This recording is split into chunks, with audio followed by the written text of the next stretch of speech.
Kosovo, zemlja dubokih mitova i tajni, vjekovima krije priče koje uzbuđuju maštu i izazivaju divljenje. U svakom kutku ovog prostora ispričane su legende o misterioznim stvorenjima, skrivenim gradovima i izgubljenim blagima. Hajdemo zajedno na putovanje kroz 5 najzanimljivijih mitova ove drevne zemlje. Legenda o ptici Feniks sa Kosova polja. Legenda kaže da se tokom bitke na Kosovu polju 1389. godine na nebu pojavila misteriozna vatrena ptica, Feniks. Ova ptica, simbol obnove i besmrtnosti, kružila je nad bojištem, tješeći ranjene i umiruće ratnike. Svjedoci su tvrdili kako je njen plač mogao izliječiti čak i najteže rane, dok je njeno perje navodno donosilo vječni život. Nakon završetka bitke, Feniks se navodno uzdignuo u nebo u blistavom plamenu, obećavajući da će se jednog dana vratiti kada Kosovo ponovo pronađe mir. Prelazimo na novu legendu, tajanstvenu kamenu djevojku Rugovske klisure.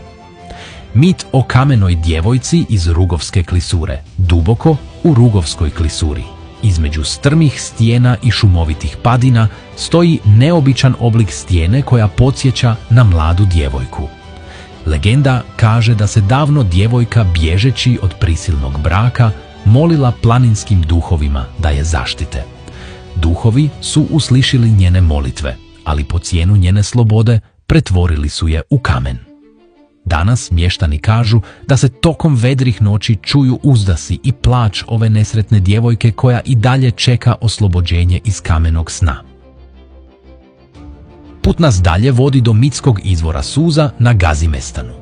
Legenda o izvoru suza, Gazimestan.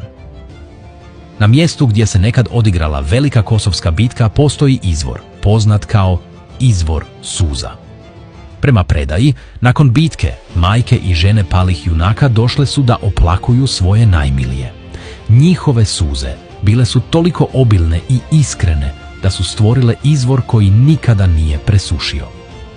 Lokalno stanovništvo vjeruje da voda iz ovog izvora ima čudotvorne moći, te da oni koji je popiju osjećaju snagu i hrabrost ratnika iz prošlosti.